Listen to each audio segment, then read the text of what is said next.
সুপ্রিয় দর্শক, north east নিউজে প্রকাশিত আজকের রিপোর্ট এক ভয়ঙ্কর রিপোর্ট। গুলশানে মার্কিন রাষ্ট্রদূতের বাসায় তারেক ইউনূসের গোপন বৈঠক ফাঁস। কেন কোনো নিরাপত্তা প্রোটোকল ছাড়াই মাঝরাতে হাজির হলেন প্রধানমন্ত্রী? প্যারিসে ইউনূসের রহস্যময় মিশন আর নর্থ ইস্ট নিউজের এই বিস্ফোরক রিপোর্টের নেপথ্যে আসলে কি রয়েছে? গত 26শে মে রাতে ঢাকায় নিযুক্ত মার্কিন রাষ্ট্রদূত ব্রেন্ট ক্রিস্টেনসেন গুলশানের বাসভবনে প্রধানমন্ত্রী তারেক রহমান এবং সাবেক প্রধান উপদেষ্টা ডক্টর মোহাম্মদ ইউনূসের মধ্যে অনুষ্ঠিত এক অতি গোপনীয় এবং চাঞ্চল্যকর বৈঠকের খবর আমাদের হাতে এসেছে। নর্থ ইস্ট নিউজের প্রতিবেদন অনুযায়ী প্রোটোকল ছাড়াই তারেক রহমানের উপস্থিতি এবং বৈঠক শেষে ইউনূসের তড়িঘড়ি প্যারিস সফরের রহস্য নিয়ে তীব্র সন্দেহের দানা বাঁধছে। দর্শক, আপনারা যারা ভেবেছিলেন, যারা মনে করতেন যে 5ই আগস্টের পর এই দেশে রাজনীতির স্বচ্ছতা আসবে, গোপন চক্রান্তের দিন শেষ হয়ে গেছে, তাদের জন্য আজকের এই ভিডিওটি একটি বিশাল আই ওপেনার বা চোখ খুলে দেওয়ার মতো ঘটনা। আমরা সবসময় বলি, দিনের আলোতে যা বলা হয় রাতের আধারে তার চেয়ে ভয়ঙ্কর কিছু ঘটে। আজ আন্তর্জাতিক সংবাদ মাধ্যম নর্থ ইস্টে প্রকাশিত এমন এক বিস্ফোরক প্রতিবেদন আমাদের হাতে এসেছে, যা আজ পুরো দেশের কূটনীতিক এবং রাজনৈতিক মহলে টর্নেডোর মতো আঘাত এনেছে। গত 26শে মে রাতে ঢাকার গুলশানে নিযুক্ত মার্কিন রাষ্ট্রদূত ব্রেন্ট ক্রিস্টেনসেনের বাসভবনে এক অনির্ধারিত, অপ্রকাশিত এবং রহস্যময় বৈঠক অনুষ্ঠিত হয়েছে। আর সেই বৈঠকে কারা ছিল জানেন আপনারা? সেই বৈঠকে ছিলেন বাংলাদেশের প্রধানমন্ত্রী তারেক রহমান, সাবেক প্রধান উপদেষ্টা ডক্টর মোহাম্মদ বাটপার ইউনূস। আর সবচেয়ে চাঞ্চল্যকর তথ্য হলো, প্রধানমন্ত্রী তারেক রহমান সেখানে কোনো প্রকার নিরাপত্তা প্রোটোকল ছাড়াই রাত 10টার দিকে গিয়েছিলেন। একজন প্রধানমন্ত্রী কেন সিকিউরিটি ছাড়া, কেন মাঝরাতে মার্কিন রাষ্ট্রদূতের ডেরায় যাবেন? কেন এই বৈঠকের অফিসিয়াল শিডিউলের বাইরে রাখা হলো? আজ আমরা এই ভিডিওতে নর্থ ইস্ট নিউজের এই তথ্যের উপর ভিত্তি করে একদম বিস্তারিত রহস্যের ব্যবচ্ছেদ করার চেষ্টা করব। দেখাবো কিভাবে এই বৈঠকের ঠিক কয়েক ঘন্টা পর ডক্টর বাটপার ইউনূস তড়িঘড়ি করে প্যারিসে উড়াল দিলেন। শেষ পর্যন্ত দেখুন, আজ আমরা আর কোনো কিছু ঢেকে রাখবো না।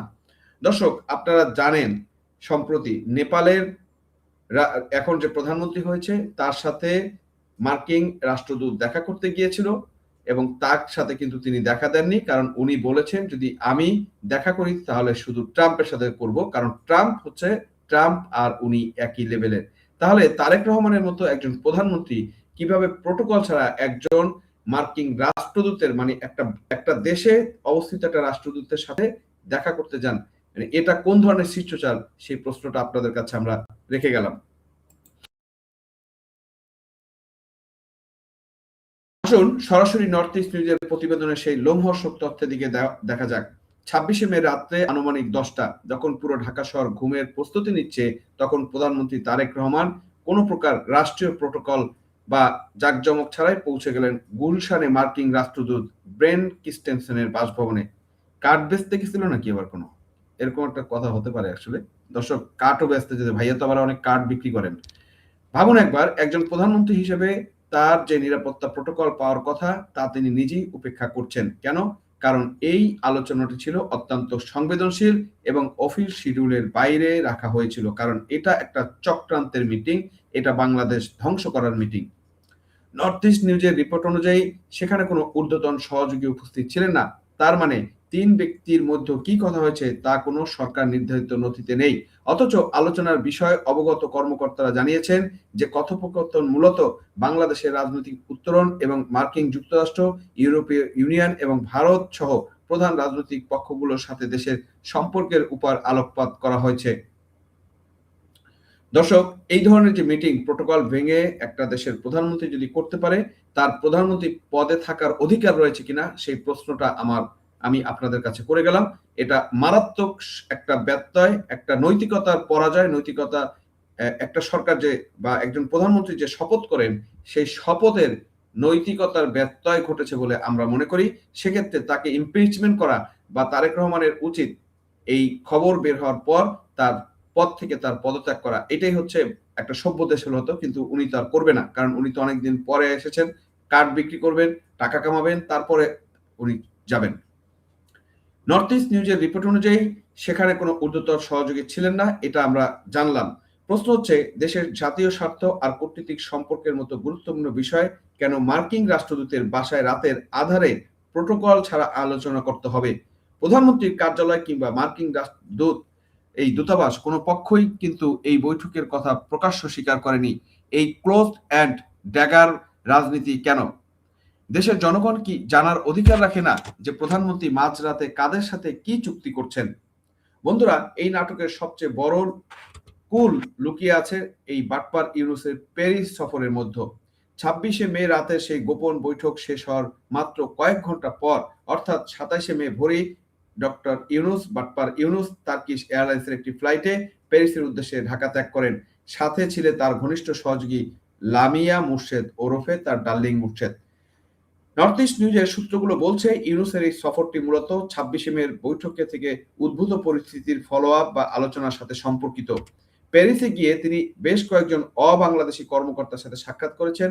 বিশ্লেষণের ধারণা, এই সফরের সময়কাল ইঙ্গিত দেয় যে এটি ঢাকা এবং তার পশ্চিমা অংশীদারিত্বে জড়িত একটি সমন্বিত কূটনীতিক প্রচেষ্টা। ঢাকা ভিত্তিক একজন রাজনৈতিক পর্যবেক্ষক তো স্পষ্ট বলে দিয়েছেন, ঘটনাক্রম নির্দেশ করে যে প্যারিস সফরটি মূলত শেষ মুহূর্তে পরিকল্পনা করা হয়নি। মনে করা হচ্ছে এটি 26শে মের বৈঠকের আলোচিত একটি বৃহত্তর কৌশলের অংশ। দর্শক, মনে রাখবেন, 2024 সালের 8ই আগস্ট 18 মাসের অন্তর্বর্তী সরকারের দায়িত্ব নিতে ইউনূস কিন্তু এই প্যারিস থেকে ঢাকায় ফিরছিলেন। আজ আবার সেই প্যারিসে তিনি গোপন মিশনে ফলো আপ হচ্ছে। পশ্চিমা শক্তিগুলো কি আবারও ডক্টর ইউনূসকে ব্যবহার করে বাংলাদেশের উপর কোনো বিশেষ প্রভাব খাটানোর চেষ্টা করছে? 3রা জুন ইউনূস ফিরবেন বলে আশা করা হচ্ছে। তার ফেরার পর কি বড় কোনো খবর আসে কিনা সেটাই এখন দেখার বিষয়।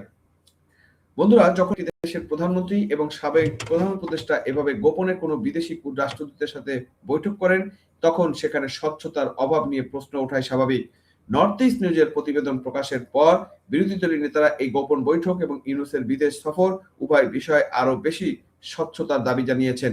তাদের যুক্তি একদম পরিষ্কার, জাতীয় গুরুত্বপূর্ণ বিষয়গুলো জনগণের সামনে প্রকাশ করা উচিত।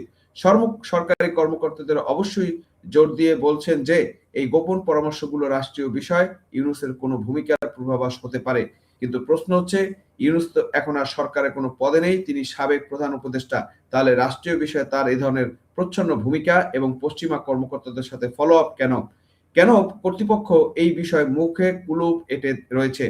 যখন সরকার তথ্য লুকায় তখন ডাল মে কুচ কালা হে, এমন অনুমানই শক্তিশালী হয়। পর্যবেক্ষকরা এই বৈঠকের পূর্ণ তাৎপর্য এবং প্যারিসে ইউনূসের মিশন নিয়ে কেবল অনুমান করে যাচ্ছেন। বাংলাদেশের ভাগ্যে কি তবে এখন গুলশানের ড্রয়িং রুম আর প্যারিসের হোটেলে নির্ধারিত হচ্ছে বাংলাদেশের ভাগ্য? জনগণের ব্যান্ডেড ছাড়া এই ধরনের কূটনীতিক খেলা কি দেশের সার্বভৌমত্বের জন্য শুভ? দর্শক, আমরা প্যারিসে যাওয়ার অন্যতম একটা খবর ইউনূসের পেয়েছি। সে এই $300 বিলিয়ন যে চুরি করেছে, কারণ পরিস্থিতি যে কোনো সময় উল্টে যেতে পারে, সেই কারণে তার এই ডলার এবং সেই টাকার ভাগের 300 বিলিয়নের মধ্যে তারেক, এনসিপি, বিএনপি, জামাত এবং ইউনূস সবার মিলে এই টাকাটা রয়েছে বলে আমরা জানতে পেরেছি।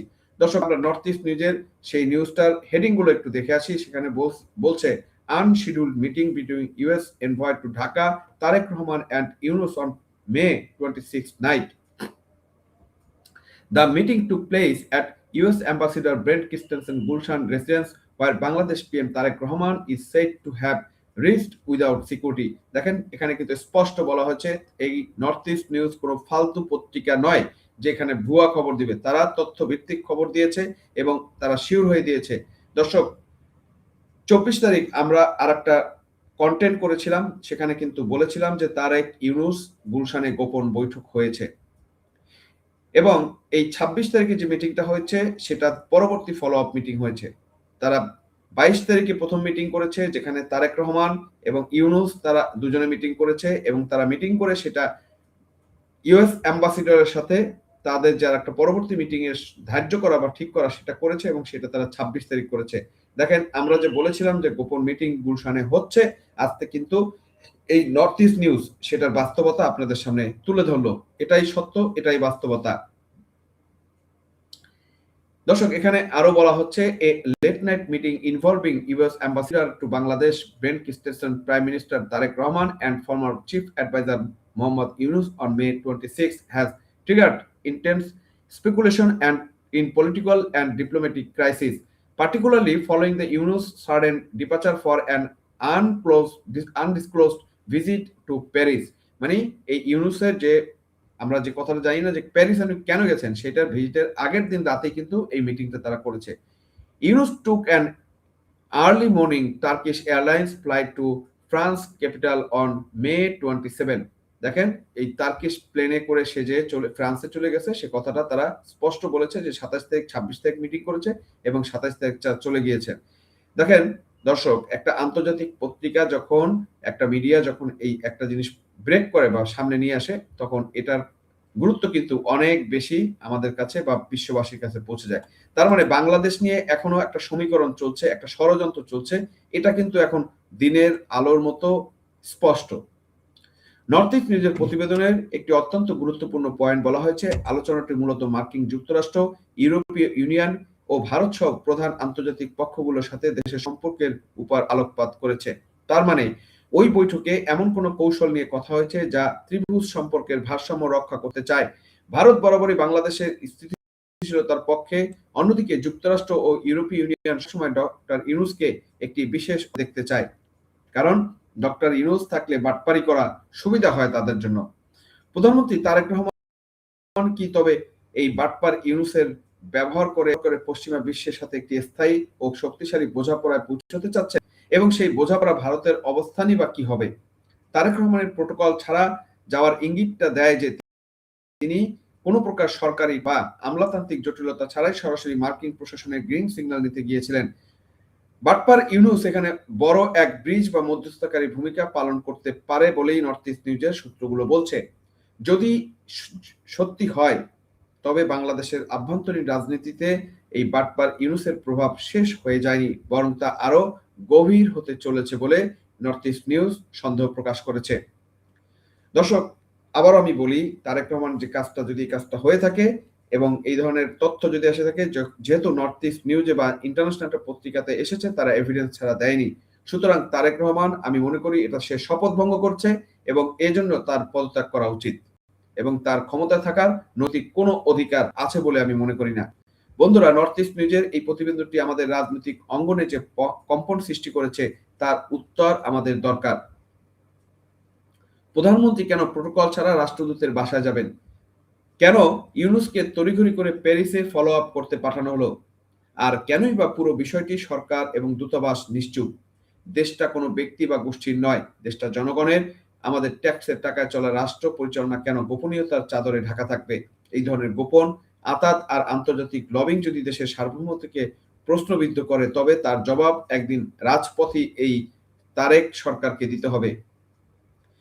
দর্শক, আপনাদের কি মনে হয় গুলশানের সেই রাতের গোপন বৈঠকের আসল কি চুক্তি হয়েছে? এই বাটপার ইউনূস প্যারিসের মিশন কি বাংলাদেশের রাজনীতির নতুন কোনো মোড় নিয়ে আসবে? আপনাদের মূল্যবান এবং তীব্র প্রতিক্রিয়া অবশ্যই কমেন্ট বক্সে লিখে জানাবেন। ভিডিওটি শেয়ার করুন, বন্ধুদের সাথে প্রচুর শেয়ার করে এই লোমহর্ষক সত্যটি সবার সামনে তুলে ধরুন, এবং তারেক রহমানের এই অনৈতিক কাজের বিরুদ্ধে প্রতিবাদ করুন। আর দেশের রাজনীতির এমন নির্ভীক, তথ্য নির্ভর, চুলচেরা বিশ্লেষণ নিয়মিত পেতে আমাদের চ্যানেলটি সাবস্ক্রাইব করতে ভুলবেন না, যাতে আপনি সাথে থাকতে পারেন। চোখ কান খোলা রাখুন। নিজের কন্যা সন্তান, নিজের ছেলে সন্তান, নিজের বাবা মা, ভাই বোন যারা আছে, তাদেরকে বিএনপি, জামাত, এনসিপি জঙ্গিদের হাতে থেকে নিরাপদ রাখবেন এবং সোচ্চার থাকবেন। আজ এখানেই বিদায় নিচ্ছি।